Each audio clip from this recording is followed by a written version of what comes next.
शहर के बाहरी इलाके में स्थित एक पुराना स्कूल था, सेंट पीटर हाई स्कूल। यह स्कूल अपनी पढ़ाई के लिए कम और अपनी डरावनी कहानियों के लिए ज्यादा मशहूर था।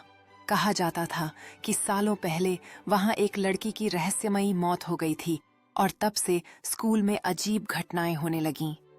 लेकिन किसी ने कभी खुलकर इस बारे में बात नहीं की। उस दिन स्कूल में हलचल थी।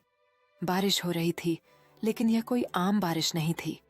पानी की बूंदें लाल रंग की थीं, जैसे खून टपक रहा हो। पहले तो बच्चों ने सोचा कि यह कोई मजाक है, लेकिन जब बारिश तेज हुई तो पूरा मैदान खून से लथपथ दिखने लगा। बच्चों की चीखें स्कूल में गूंज उठीं।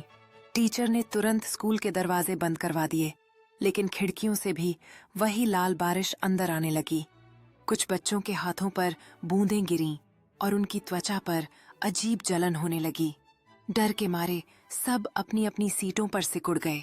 पुराने चपरासी रामलाल काका, जो सालों से वहां काम कर रहे थे, उन्होंने कांपती आवाज में कहा, ये वही लड़की की आत्मा है जो इस स्कूल में मरी थी।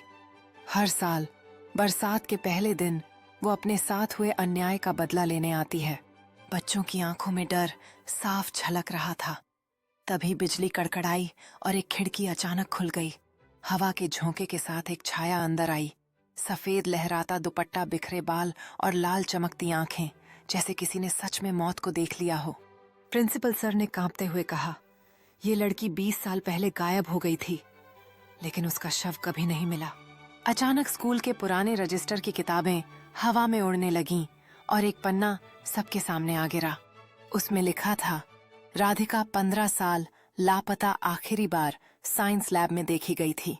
सभी बच्चों के चेहरे पर आतंक का साया था, जबकि राधिका की आत्मा जैसे धीरे धीरे सामने आने लगी। उनकी आंखों में भय और जिज्ञासा दोनों झलक रहे थे। तभी साइंस लैब का दरवाजा अपने आप खुल गया। सबने देखा, एक कंकाल जैसी आकृति वहां पड़ी थी और उसके पास खून से सना एक पुराना दुपट्टा रखा था। बारिश और तेज हो गई, जैसे आसमान भी उस रहस्य पर रो रहा हो। जैसे ही बारिश रुकी, वह भूतिया छाया गायब हो गई। स्कूल के सभी लोग डर से थरथरा रहे थे। कुछ कहते हैं कि वो लड़की इंसाफ चाहती थी और उसकी आत्मा तब तक स्कूल में भटकती रहेगी जब तक सच सामने नहीं आता। उस दिन के बाद स्कूल में हर साल बारिश के पहले दिन कोई न कोई अजीब घटना होती थी।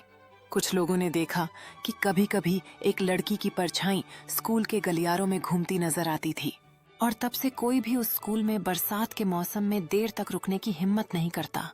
छात्रों के बीच डर और जिज्ञासा का एक अजीब मिश्रण है, जैसे वो उस लड़की की कहानी से जुड़ते हैं जो शायद अपनी खोई हुई न्याय की तलाश में है।